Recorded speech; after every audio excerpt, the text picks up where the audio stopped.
Welcome to Epic FM Podcast. We are live streaming, but nobody knows yet because we've not revealed the details of the stream. It's all part of So we are live. This is a live podcast, but no one's live there. for us.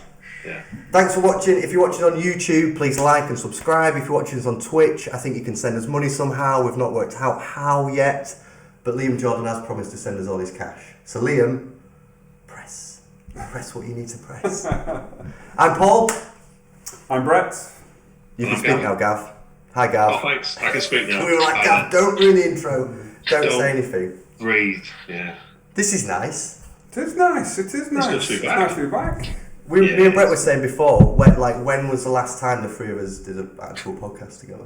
In fact, as we were doing our little banner across the top of the screen there, and we're like, okay, we've got a Twitter. We're like, what about Facebook? Have we got a Facebook? And we're like, I think we have got a Facebook. Anyway, we found our old Facebook. We signed up to that. Does anyone know the passcode for it? I have no idea. Oh, don't worry. Of course It's we do. always the same. It's always the same password. Yeah. Well, now I've said that, Phil's going to be logging into everything, sabotaging everything. I think little Mark was the last person to use our Facebook. And then we're like, oh, what about Instagram? It's what all the kids have got these days. Oh, yeah. Anyway, we had an Instagram as well 7 years ago. We've got it all. Did We've we? Yeah, oh yeah. got the full suite. No content on there. There's like 7 pictures from a VAT attack, but. But 200 followers. Yeah. We're doing well. Exactly.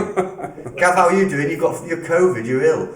You've been super spreading. No, I shouldn't got say Welsh, that. Should I? Welsh flu is what I've got. I think that's what it's called. Yeah. Yeah. Which Welsh flu. opponent gave it to you? I don't know. All of them were a bit shady, to be honest. They were super Yeah. shady, weren't they? Yeah. You were the shady one with some of the moves you were pulling. I've never seen so many judge calls. Yeah, Like, you've had a lot of judge calls. You were cheating There hard. was a point where Byron just pulled up a chair and sat up by your table. Yeah. It's because they were unusual manoeuvres, that's why. That's definitely not judgment. Said the vicar to the nun. Sent the victim to the nose. I just want to share one story off the back of your unusual manoeuvres. I finished a game, like classic topper 2. Oh, that was a bloody 4 move. Come and sat next to Gav. Who were you playing, Gav? Were you playing Dan? Dan Jones, yeah.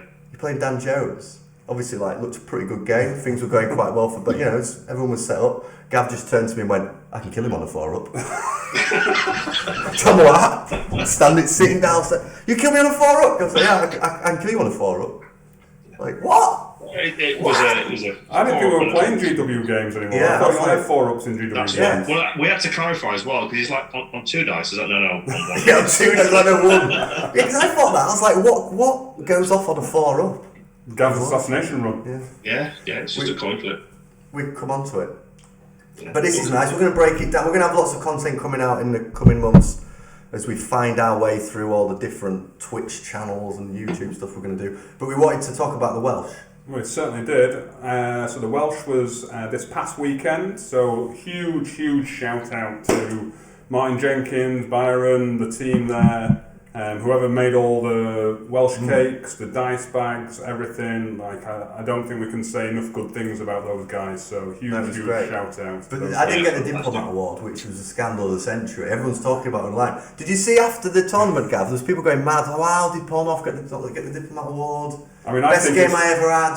Probably something to do with the fact you were hounding the tournament Yeah, I did. organiser for the Diplomat Award. Yeah, I did. What did that guy say to me, Gav? I don't want to talk to you anymore. I don't want to look at you anymore. Something like that. Yeah. I don't want to look at you, man. He just went, I don't want to look at you anymore. I know how it feels most of the time. Like, you're just not pleasant to play against sometimes, Paul. You're just too gamey. And what's not pleasant to play against? You can talk. I can kill him on a 4-up. I'm an absolute pleasure. No, I'm probably not.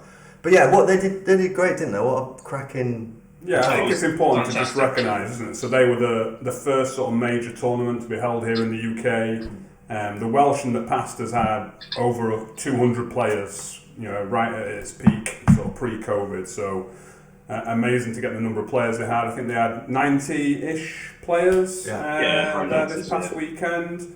And so far within the UK, we've seen lots of sort of one-day steamroller type events. Probably the Sherwood events have been the biggest ones to sort of emerge post-COVID. But I think, I really hope that the confidence that the other tournament organisers will have from seeing what a success that the Welsh was will really just inspire them, giving them that bit of confidence that what they've got planned can run and get people to sign up. So, did you get that vibe, Gav? Because you're a tournament organizer. Well, so it's you've organised like 3 tournaments. I've never been to Welsh before, so that was my first Welsh. So it was really good to finally get there and to see an event Martin's run. So yeah, it was epic. Did it inspire you, Gav? Because a lot of people are asking about the York tournament if it's coming back. Oh, inspire me? What for the to weekend? Get some events going? Yeah. As a TO, did it inspire you? So I think so. Yeah, because during lockdown, I started off sort of using Wartable, and then sort of drifted away from that. And then we went to the Steamroller, that team event at Sherwood, which was really, really cool. But I was definitely stagnating, obviously not getting any games in, real life given away. But then, obviously, coming out of Welsh, I'm proper buzzing for the game now. Absolutely. Just to see so many cool people, see old faces, new faces, see people just really enjoying the game. So many different diverse lists, which I'm sure we're going to come to later. But it was just really, really nice to see literally so many different things going on those tables. Can you reveal if the York tournament's coming back? Yeah, definitely. Because we know it is, because we've been talking about it, but it's out there. Definitely, yeah, the York weekend will return. We're hoping to theoretically do November with the racecourse permitting. We'll keep people posted. I'm just getting another drink. We'll keep people posted. We're going to release some info about it. Listen out for dates. Keep it going.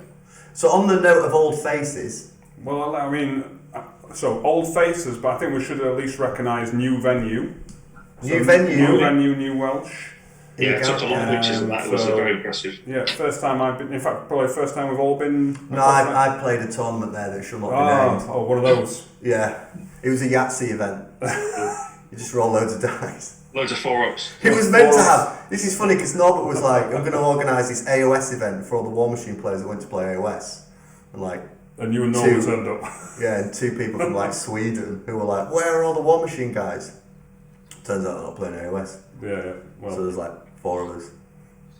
Well, it turns out that they're all now coming back to War Machine. They're all coming back to War Machine. Just full cycle. Doing a full circle. My theory on this, I won't go on about it too much, but I think what happened in lockdown is everyone bought all the shiny models and all the new things, put all their armies together, got playing them, and then it's taken about 6-7 months of people playing games to be like, this ain't balanced. Do you know what I mean?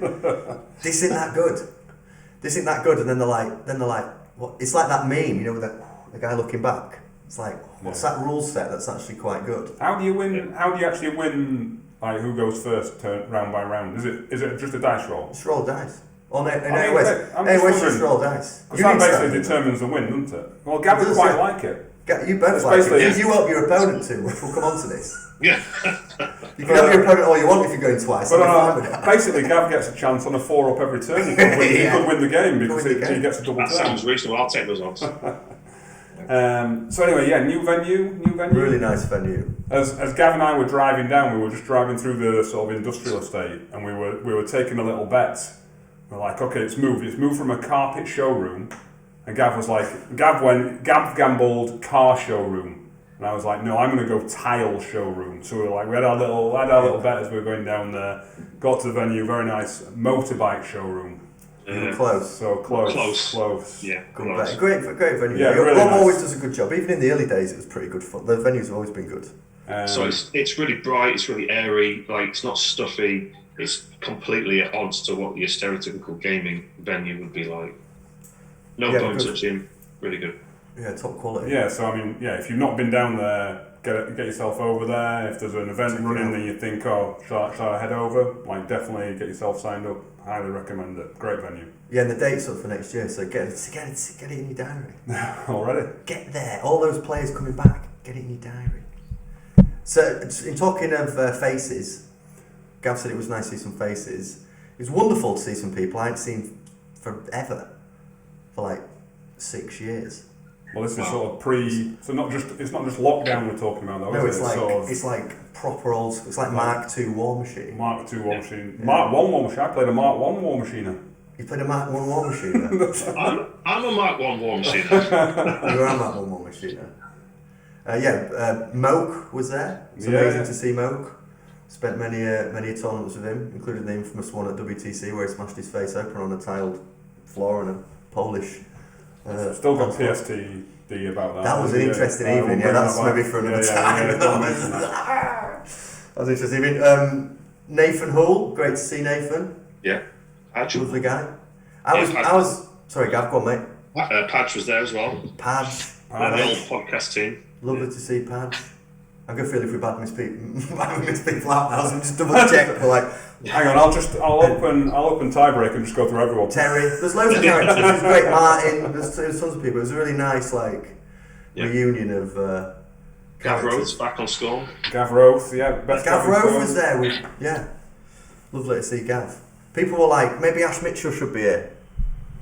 I was like, the world's not ready for Ash. The scene's not ready for Ash yet. It's not ready for Ash. Yes, that was cool. Great to see some faces, great to see some people. Should we chat a bit about what sort of stuff we saw about lists? Yeah, well I think, so obviously before heading to the tournament, and I guess for context, it's just worth identifying that Gav's only tournament post-lockdown was the team tournament before Christmas, I think. Yeah, it was last November. And obviously a team tournament, sort of you marginalise what you're going to see a little bit because you've got some sway over picking matchups. I think your first tournament was about 3 weeks ago, 4 weeks ago. I played a quick steamroller at Babcock. So probably like a lot of people, I think as a group, a lot of our conversation was, what's the meta going to be? What's going to be there? How do you play the game? I don't know what's going on. Yeah. It's been too long. So a lot of our conversation was like that, and I bet a lot of other people's conversations, on that car ride up to Cardiff was very similar. What we're going to face, what do we need to know about?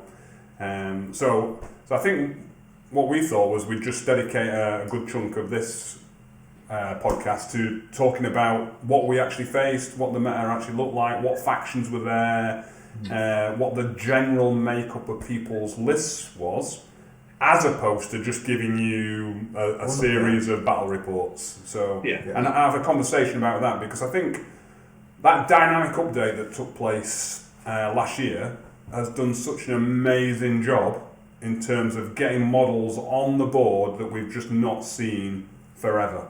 Oh yeah, it was fantastic. So in Mark T, you go to an event and you just sort of know what you were going to face roughly. You'd see your standard lists and you kind of pretty much write them in your head as to what you was expect to see. That was not true at all at this event. It was completely all over the place. And it was fantastic. It was so good to see so many different things being used, and it was just really refreshing. Yeah, and the makeup of the list that we'll talk about seemed pretty dynamic as well. There's a real nice sort of balanced feel to it rather than the skewiness. The bit that worried me, I'll be very honest. I remember the last proper go I had at War Machine. It must have been like 5 years ago. The bit that I didn't enjoy was the just spammage of the lists. I felt like the game had got to a point where the theme lists were just copy and paste. Yeah. So it's like, what faction are you playing? All right, okay, so you're playing those two theme lists. Yeah. And you kind of locked into that and everything looks the same. You didn't really have to look at people's lists. They They turn up with some Legion models and you'd already know probably what castles they've got and rough make up the list. Agree. And let's be honest, in Mark II, it's kind of the deal as well. There was a lot of cookie cutter, copy and paste lists, and people got good with them. You get good games out of them, but it wasn't very dynamic. And that I remember when I rang you, I was like, I'm thinking about getting back into the War Machine. We had a chat about it, looking at armies and stuff. And I was like, honest assessment, where's the game at? And you were like, yeah, it's much more diverse list makeup wise than it was. And I think it's the best it's ever been. Genuinely. So I've been playing since Mark 1, so 15 years in, and this is the healthiest the game has ever been, in my personal opinion. Just the way that the game works and plays on the tabletop, and the way that you can just use most of your toys. Yeah, I mean, the rule set's always been solid, hasn't it? That's the thing. Yeah. And what was letting it down was perhaps just that, the internal balance within factions, but then certainly across factions, there was some, very obvious problems. But I think, like I say, that dynamic update, it's really subtle but really clever to just not add new rules to stuff and just change points. It's it's the simplest but potentially the most effective way to change the game dynamic. Yeah. Yeah. But I'd noticed coming back, that the Archons were pretty new. Yeah. That's added like a new dimension to the game. You know, a lot of those casts. That's like the big Nemo that I saw. I was just like, what the hell is that? That's what on earth is that doing on the table? I thought it was like a battle engine or like a colossal. So yeah, there was enough for it to feel a bit new for someone who hadn't played for like 5 years. But that like you pick it up quick, don't you? Because they haven't messed around with the rules so much. You're just like, right, okay, nice, clear cut, balanced set of rules. And I think we've had that conversation with a number of people where they've articulated that they're returning to the hobby, but they've not forgotten as much as they thought they might have forgotten. I was charging my own models at one point. I got told. I was playing this guy, and I was like, I think I can kill your caster. Lilith's gonna this Hex Hunter's gonna walk into a wood. Lilith's gonna charge the Hex Hunter. I'm just gonna shoot the hell out of your caster. And the guy was like, oh yeah, this seems quite good, so I was doing it. And then he was like, I don't think you can charge your models anymore. I was like, oh, okay. I think that might be like Mark 2. He was like, you can't power attack. I was like, okay, well that feels I feel like you can't power attack. But I was like, you sure you can't charge? No. Martin came over and was like, what are you doing? Yeah. He was like, listen, you've not wrecked the game state so much that it's in a problem. Move it back. Turns out I could just walk in the wood and kill him anyway. So it was like a totally needless thing. I could have just walked into them. Anyway, yeah. So you can't charge your models. Yes. Yeah. Which is good because there was some stupid stuff you could Yeah, do. but again, There was some of the some nice things have changed. Yeah. Yeah. So yeah, that was cool. But I think the core rule set, people retain more than they thought, and then they pick up the little bits that have changed quickly. And I think the beauty of the game is even when you look at the board and you're like, what is that unit? But because quite often the models are quite representative, aren't they? Yeah. Oh, that guy is a human soldier. He's not wearing any armor, and in my head already I'm going, well, he's probably def 14. He's going to be armor 12. He's probably fast. So there's archetypes, isn't there? There's a big jack running towards you. It's speed 4 or 5. It's going to be armor 20. Like the archetypes are there. So even if you've been out of that loop a little bit, you've still got that archetype of the model. Yeah. I was playing Andy from Leeds in a warm-up game. Andy Divine. And he'd written the Death and Hammer on the front of all his models. Yeah, I've seen But that. they're all the same. It's like all 12, 14, all things like mechanical. So I was like, if you want to hold a sign up, mate, when your whole army's the same, you're going to save so much paint. You've written 12, 14 on 100 models. Think about it. Hold a sign up. So yeah, the balance of the list felt pretty cool. Felt good. Yeah. I think it's worth saying something about the vibe as well, just like the general atmosphere. Yeah, before we get into it goes without saying, I'll be very blunt. There were times when I played Mark II where it was tense. Let's be totally honest. And I had a laugh and joke with Moke about this at the weekend. When we used to play as Flail, it was definitely tense between Wolfpack and the Sheffield Boys. Do you know what I mean? It was quite everybody wanted to win and smash the other lot. Well, competitive is the word. Yeah, but Ash would launch dice across the room and literally boo you if you want to. It was competitive, but it was in a friendly manner. Sometimes. He once brought a shaver tut on and tried to shave my head, but when we played a game, it's the back of your head. You're like, I bought a clock. What are you doing? But it was a great. I mean, I jest. It was never that bad. But it was quite competitive. But it was fun. It was really nice. It's not what Mark thought when he got put in that dustbin. You remember that at Welsh? Yeah, no, he did. Mark was put in a dustbin. I also stormed out playing Mark once at Welsh. The first ever Welsh I ever played, I had to go for a walk. Do you remember? I do remember. Where's Paul gone? He's gone for a walk. I was absolutely smashing Mark, and he was like, I think I'll just try a long shot Harvey charge cataclysm on your caster. Anyway, don't take me back there. I'm a changed man. I've gone through so much in those years. I'm a different man. But it was really, really cool atmosphere. Yeah, it was. Really nice vibe on the tables. People were there was a nice etiquette of gaming. War Machine's kept the quite crisp. War Machine people are very bothered about the game state, aren't they? Yeah. Everyone's quite let's just make sure the game state stays nice and clear. Models are where they are. Tokens are down. Yeah. From playing AOS where people move units with their arms. You know what I mean? I'm just going to move my army up the table. Oh, all at once. That's interesting. There's no, you don't really need a tape measure because everything's always in. Do you know what I mean? Anyway, whereas so the kind of like precision element's still there, but I felt like, I don't know, maybe it was just because it had been locked up, but I felt like players were a lot more chill.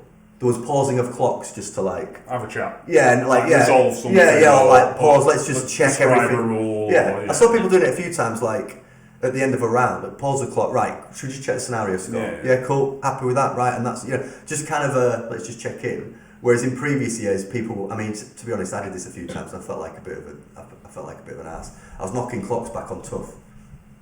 Well, that's all right, isn't it? Yeah, but they were being really quick as well. I was like.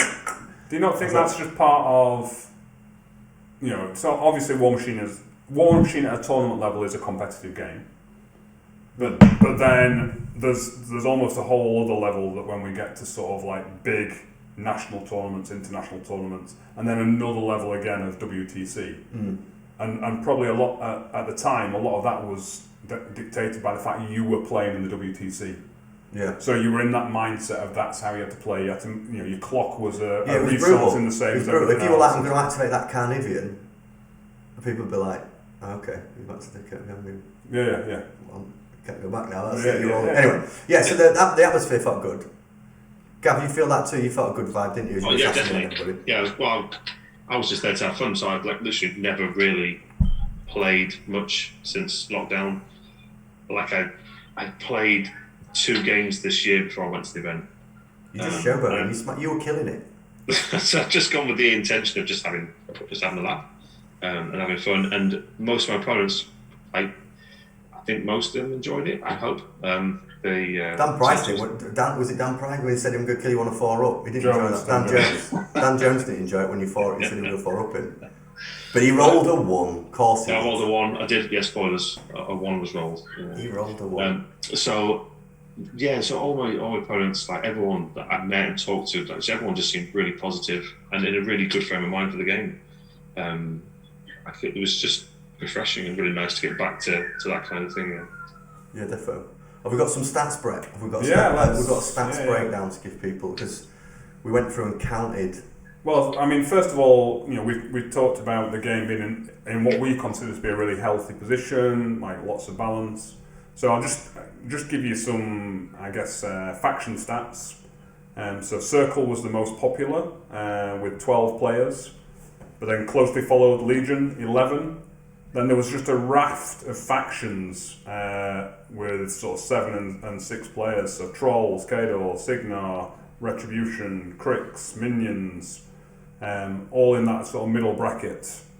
And so it was just the spread of factions again immediately just diluted that oppressive impression you got of certain casters, certain lists coming out there, and sort of percentage win wise. So now the tournament's over, you've got percentage win wise for the factions. You've got Circle 51%, Legion 52%, Trolls 59%, Kador 45%. Rep 47, Crix 50, Minions 54. So there's so many factions in and around that sort of 50 plus or minus a few percent. Yeah. That's exactly what you want the game to be, isn't it? So everyone has roughly a fair chance of winning the game. Yeah. So that was the overall arching thing, and then we said we'd sort of give a little breakdown of the things that we'd played. And I think this will be really helpful for those people that are thinking about perhaps going to tournaments or to just reflect upon the Welsh themselves, see how their opponents matched in with the things we played. So we totted up between us, didn't we? What we'd played in terms of what was on the board opposite us. Yeah. So we saw very few Colossals. So between the 3 of us, we played 21 games, but we only saw Colossals 3 times in those 21 games. Thank God. It's Colossals and Gargantuans though, right? Just to make sure you... Oh, sorry, huge Colossals bases, sorry. Yeah, Huge bases, so Colossal Gargantuans. But that's quite a big change, right? Yeah, no, you see them all the time. There were another of those things that most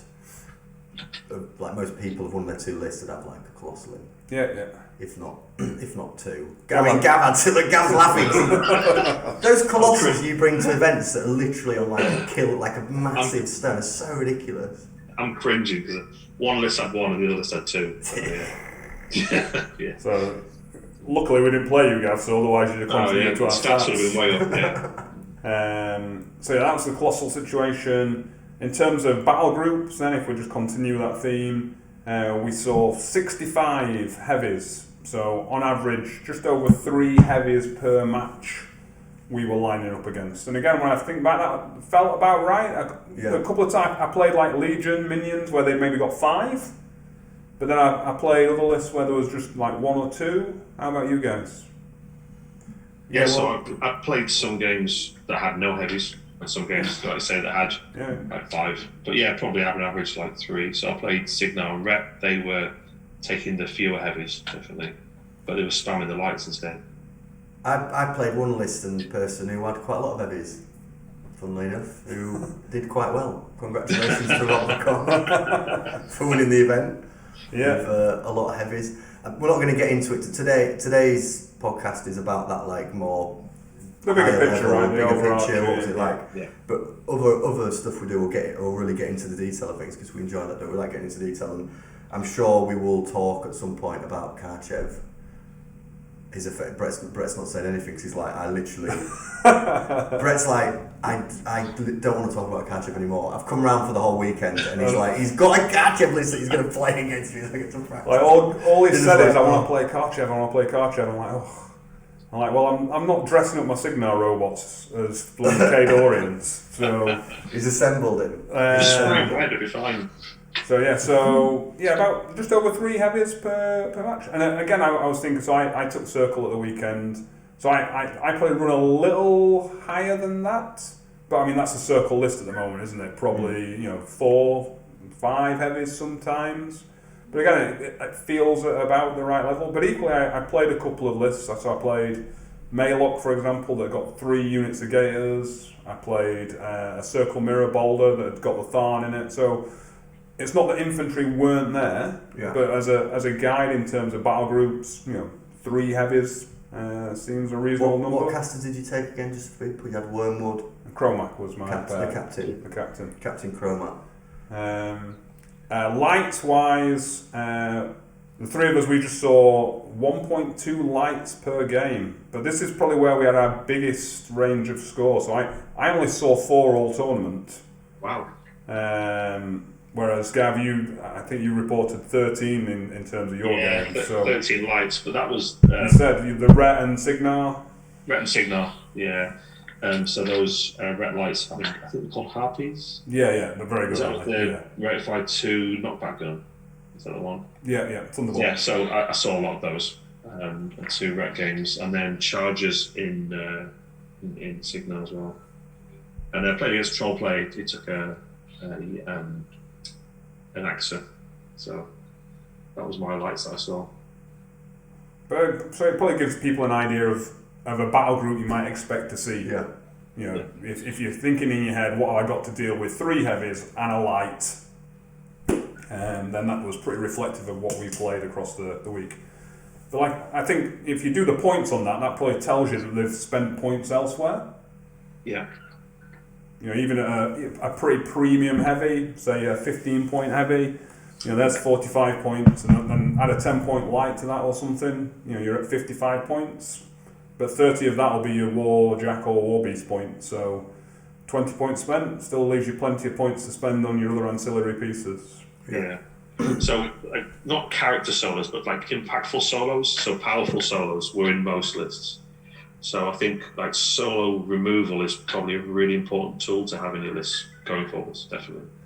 So I know we didn't ask this before, but were they Riot Quest type solos or just general solos? Yeah, maybe Riot Quest, but also solos that have been touched by some of the CIDs. Right. Okay. So some of the solos that are characterful in those themes, but are really impactful upon their game. So if the kind of solo that you want to be able to remove. I think that's probably something to take away as well, is that I saw a lot of those key solos in these lists. Yeah. Cool. I mean, talking about solos, key solos, the other stat we got was just Archons. And so, I was quite surprised by this figure in the end, but on average we saw just over half an Archon per game. So less than What one do Archon you think per would be game. more common than that? I did think they'd be more common than that, yeah. Yeah, previously definitely would have been, but Did you after have balancing the much less. You were excited. There were 2 in your case, were there? Do you know? I had 2 in one of my lists. I had 2, yeah. So you had a Blight Archon, right? In one I had or a both of your lists? I had a Blight Archon in one of the lists, not in Animag. So I had 2 in one of my lists. I Gav, took you had 0. 0? 0, yeah, no. But like I said, I think I was expecting more Archons. I thought that Hermit guy. Someone told me that Hermit guy, the Hermit man, would be everywhere, but I only saw him a couple of times as well. Okay. So yeah, I saw him a few times. I took him myself. But yeah, Hermit's obviously still popular. Do you want to chat through What we took? Well, I was more going to go to the... You're the agenda master. the agenda, yeah. I'm like, what next, Brad? So I think then we were just going to talk about sort of how the games were won and lost that we played. Because again, if we're building this picture of, you know, what is it we've seen opposite us on the board, you know, like fair-sized battle groups, but ancillary support pieces, powerful solos. But in terms of the games, how they were won and lost, so we had across our 21 games, we only had 5 games that were won on scenario. That's because me and Gav just kept assassinating people. We had we've walked those stats, I think. We had 12 games won an assassination. Yeah, that's me and Gav have walked. And then there was 4 games that we played in that were won or lost on clock. Yeah, no, me and Gav were assassinating people, weren't we, Gav? Yeah, well, in fact, that's all you ever tried to do. That's all I've ever tried to do. I walked up to you at one game and you were like, I've not put any models in the box. I'm not getting any points. I'm not really bothered. Just like, try and kill people. I think when Gav gave me his stats, it was something like 5 games were won and lost on assassination and 2 on clock. Yeah. So the assassination runs were obviously taking a long time. Yeah. They were a bit janky, so they took a little bit of time, yeah. You were so kind as well. There was one guy you were playing where you let him have his turn on your clock. Yeah. Well, obviously it's both players' responsibility. We had a bit of a... You were being kind. But guess what? You assassinated him anyway. Yeah, I did. Even though we had like 20 minutes of Gav's clock. He was like, I'll just assassinate him. Well, it was against 83, so I wasn't going to win the attrition. No. And spoilers, if you basically let your opponent use 20 minutes of your own clock, then you're not going to win on time either. So I wasn't going to win on scenario, so that was the only option. Haley Free's one of those casters that like should be assassinated. Do you know what I mean? You say Haley 3, like when he chose Haley 3, I said to him like Haley 3 is my least favourite caster to play against the entire game. How did they react to that? He actually said, "I'll play the other one then if you want." I was like, don't change. No, please don't change. That was Dan. Well, that probably goes back to our reflection on the meta at the moment and the people and the sort of the environment and ambience. We'd chosen list, and then he offered to swap list because I didn't like the other caster who'd chosen us. So, no, please don't do that. I felt terrible. Was that because the other caster was armor 18 or above? No, so he's had Haley 3 and Haley... No, it's Haley 1. So she was probably easier to kill, to be honest. Now she'd stop them flashing blades, though. She stops how many, though? It depends how many focus she's sat on. Oh, she's got spell negation thing. She has to spend it. But the temporal flux, not temporal flux. What's the other one? Temporal barrier. That's cost 4, though, isn't it? I know, but why cast it? You're not charging me. Yeah, but he doesn't know that. He doesn't know that. Yeah, he's played. He knows your list. He knows your tricks. He knows your tech. Yeah, I'll slow Morgul down. It's fine. Yeah, I'll cast that. Yeah, brilliant. Nice. So you were taking Morgul, and what's the other cast you only played once? Probably because out of just I don't know. I didn't play her. I thought you did last game. No, you just played. I just played Morgul 2 the whole game. Yeah, so I took Makeda 2 with the cats and some Satrati just to basically as a left field. Well, not really left field. It's what people expect to see after it had won a major event in the US. Then you just took the wacky other list that tries to kill people by shooting their own models and blasting them forward. Yeah. Hence the forward. Well, it was my fun list, right? So I took that one. But, fun just for 50% of the players in that game. 50% of the players. But that theoretically I built to play Karchev, and I never saw him. So All right, well, look at you. Yeah, You did great, Gav. I had a great time. I had a fantastic time. You did yes, awesome. amazing opponents as well. So yeah, shout out to all those guys. You smashed it. In terms of that sort of overarching report and data on the meta, did you think you went into it light anywhere? Did you feel you were ill prepared for that size of battle group, or ill prepared for that size of number of infantry or solos they had? I guess that's my next question. Yeah, so obviously my games are a bit skewed because most of them didn't go beyond turn 2. But I'm not trolling there. I'm not trolling. No, it's just true. You just assassinated people. The problem is, so when the assassination failed on turn 2, what I've done is I've committed obviously a significant part of my army to doing that assassination, and then I had literally nothing to do any work. So yeah, my lack of preparedness was based upon, if the assassination doesn't work, then well, how do you carry on? How to play the other 5 turns in 15 minutes? Yeah, that's it. Yeah. Gav, I said this. No, maybe this is cruel. No, it's fine. Do it. Just say it. What's you? It's not. I don't think it's cool. But like, if you had that, you are so good at War Machine. You are really. You're awesome. You played for ages. You really like Mechanical Mind. But sometimes I think after those turn 2s where you didn't kill them, you was just all a bit relaxed. If you had that like killer instinct really tight on the clock, there was bits where I'd be sat down. And then you'd like sit down and get comfy and say some nice things. I'm thinking, hit the clock. Just hit the clock. It's ticking on your time, and you're going, oh, that's a nice shirt you're wearing. That's real nice. Yeah. Oh, yeah. Hit the clock. Let's go. Do you know what I mean? You're so kind. You're so kind. The major problem I had in those games is that I went for the assassination on turn 2, and then never planned for it to fail. So like for instance, so you took like 35 minutes to do it. You're like, yeah. It didn't work. Well, it doesn't run the odds. It's going to work. It's going to work. Yeah. If you're that confident in your all focus, it'll happen, right?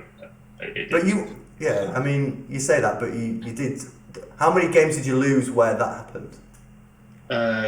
Did you ever fail the assassination? So yeah, well, but that wasn't really. He hadn't started it, had he? Really? Technically, 2 assassinations were failed. But did they fail when your caster was next to their caster, or did they fail?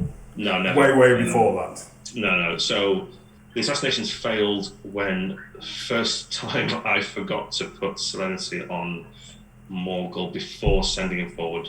So he became short, and I was scratching my head working out why I was short, and then realised I forgot Mercader 0 to put a spell on him. So that's one game I lost. And then, so Morgul got thrown forwards, then had to feet and leg it back again. So that took a lot of time. So I did clocks like that, yeah. And then the other game that I lost due to the failed assassination was because I needed to roll 4 or more. But what I should have done is assumed I wasn't going to roll the 4 up and position my models accordingly. So I then lost Mercader 0. Dan Jones managed to obviously rep and just reach out and just kill her. So she didn't need to be where she was. So if I'd not lost her, then the attrition from there on would have been better. I still could have threatened Kalissa or Kalisa, whatever you call it. Cool. Paul, anything about your list? What was the question again? I forgot the question. I said having sort of reviewed the stats and got a better sense or feel for the evolving meta as it is at the moment, did your list come up short anywhere? Was there anything that did you think, I needed more armor cracking, or I needed more infantry clearance, or my list weren't that planned, to be honest. I took Lilith 4, knowing. What were you just laughing at then? No, what? Are you cough? Was it a cough? It was definitely a cough that you not planning your list. I'm not, well, no, to be honest, I've not really planned them. I'd like thrown Animag together because I thought that was a bit different. Yeah. I thought I don't know the game well enough because I've not played for so long. It's been like 5 years since I had like a proper competitive game. So I thought I'll throw a list down that people aren't expecting or is a bit weird and not very legiony, and then I'll just take Lily 4 because like she's just a clear-cut assassin and does one thing. So I was thinking less about my opponent's list and more about my own. Yeah. So I basically dropped Animag most games and tried to win on clock. Because I also thought I'm good on clock, and I used to win a lot of my games on, as you know, I used to win a lot of games on def clock. But I always play like 2 minutes quicker than your opponent every turn, like every single time, and take a list that doesn't die quick. Even if you're losing the game, your opponent just tilts on like turn 4-5. It's like so satisfying. I just find that quite an enjoyable way to play the game. And I do. I think it's super valid. I think it's super valid. Play 2 minutes quicker than your opponent. Watch them tilt like turn 4 till turn 5 when they realise you're up by about 6 or 7 minutes, and they're probably going to have to rush the turns out. I mean, sometimes I tried to do that against Dean. That was my tactic. I know we're not going to get too into games. Yeah. I tried to do that against Dean, but Dean obviously is like, he's super experienced, knows what he's doing. I mean, he had a minute 30 left on his clock, so he came close. But he won. He got 5 up. Yeah. He won 5 up. So I was thinking less about other lists and more my own. I wasn't prepared for loads of heavy. I was not prepared for Karchev. Okay. I wasn't prepared for Karchev. I don't think many people were. Yes, it's definitely a challenge. What about you? Yeah, I think I had one list I was still really happy with. I had another list that I think it's not that I'm unhappy with it. Whether it was just I was less satisfied with how I played it. So I don't think I played it to the potential that I think the list has. So it's Is that because you were helping your opponents, like I got you doing game 2 and absolutely mental? I was so angry. You were so helpful to your opponent. You were literally like, "We could try this. That's probably a better chance. Do that. Oh, well, we'll do that." I hadn't thought of that. And I was like this. You're too kind as well. You two. I don't know what's happened to you. Well, it's because we've been playing each other. You've softened up because you've been playing each other. Yeah. We spend half an hour just complimenting each other. Oh, that's a lovely paint job you've done. Yeah, have you decorated your lounge? You have changed. Yeah. You have. You know, I said this in the week. You know what Brett used to say to me, right? So first of all, I'm disabled. I'm colourblind, right? None of that's a laughing matter. No, okay? It's not a laughing matter. Being colourblind. What do you mean? My painting is. Oh, that's really nice, Gav. That's real nice. Thanks. Do you have a blue badge? Oh, you wouldn't know, would you?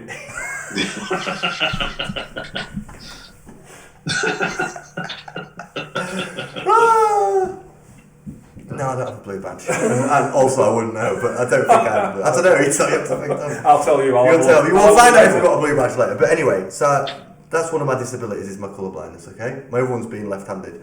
But so I would paint. As you know, I would paint and think this looks quite good, but obviously struggle with the colour blindness issue. I'd be putting the wrong paints on, and then I'd show Brett a model that I generally thought this is quite nice. And I would be like, "What do you think of this, Brett?" And you'd look at it and you'd turn it around a bit, and I think he's about to say something nice, and he'd go, "Do you like it?" Like, are you happy with it? Oh, that's it. Are you happy with it? Well, I've come. I mean, yeah. Well, that's more important than my opinion. There you go. Your painting. That's all that matters. Right, lovely.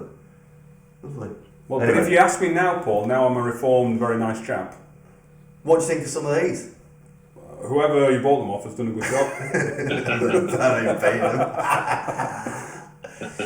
Anyway, yeah. So you prepped a bit. I prepped a bit. Gav prepped a bit. We did all right. Yeah, did all right. We did all right.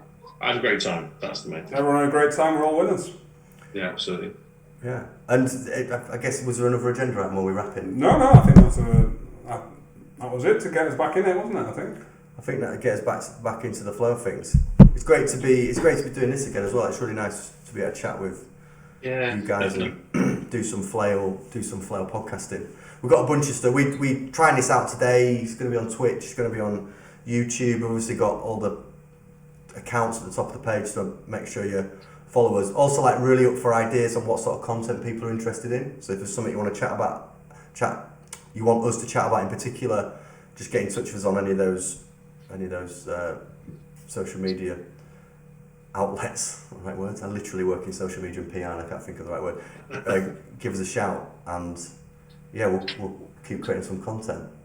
I think we just want to sort of ride the crest of this wave of just like positivity that we've got at the moment. Yeah, absolutely. And just sort of get that out there, and if we can just contribute some sort of meaningful, positive Yeah, yeah. materials and resources to people, then we're happy, aren't we? Yeah, definitely. Yeah, 100%. It's a good time. It's nice. It feels like we've come out of COVID. It's been a bit of time of people like readjusting, sorting themselves out. But there's so much chat on all the Facebook groups of events being back in the calendar, energy behind it. There's loads of people like on Twitter being like, "Oh, is there a gaming club still? Is there a gaming night? I want to get back into it," which is great. I think what we'll also maybe do a future show on is about how you can just get back into the game. So it might not be a subject for everybody that's established, but I was talking to Matt earlier. Matt was like, "How do I? Where's the best place to get models? Where's the best place that's getting supply in? Can I order from PP But it's Direct?" not just that, is it? Like, getting back into the game is at different levels, isn't it? Like, for those people that left, like yourself, but for all of us coming out of COVID, because if you didn't jump on War Table, then there's a good chance that you've not played a game for a couple of years. But how do you get back into that? How do you re-energize your club scene and get face-to-face games? So I think that's a really valuable topic. We want to chat about that, like how do you get metas going? How do where can you recommend people get models? Well, not in terms of like advertising certain sites, but like who's stocking, like who's got stock. So there'll be lots of content to come on that front, and you'll see us at an upcoming tournament where we're going to be. We're in a team together, aren't we? We are down at the Warsaw team tournament. MI5. With Jamie Cook Rogers, Jamie Bond, and Jim Gradwell will be joining us. Circle Jim. Yeah, so cannot wait to catch up with Circle Jim. That's sort of start of the summer, isn't it? That we'll be down there for that. And then keep an eye out for the York event, which we were chatting about it the other night, weren't we? But details of that will be coming up. Got some cool ideas. Stay tuned for that. We'll get it all confirmed and get the date for everyone. Beautiful. Wicked, awesome. Thanks for watching the show. Keep in touch, follow, subscribe, like, all that jazz. Liam, send us some money, please. That'd be great. Just generally. And thanks for watching the show. Cheers, guys. Everyone. See you next time.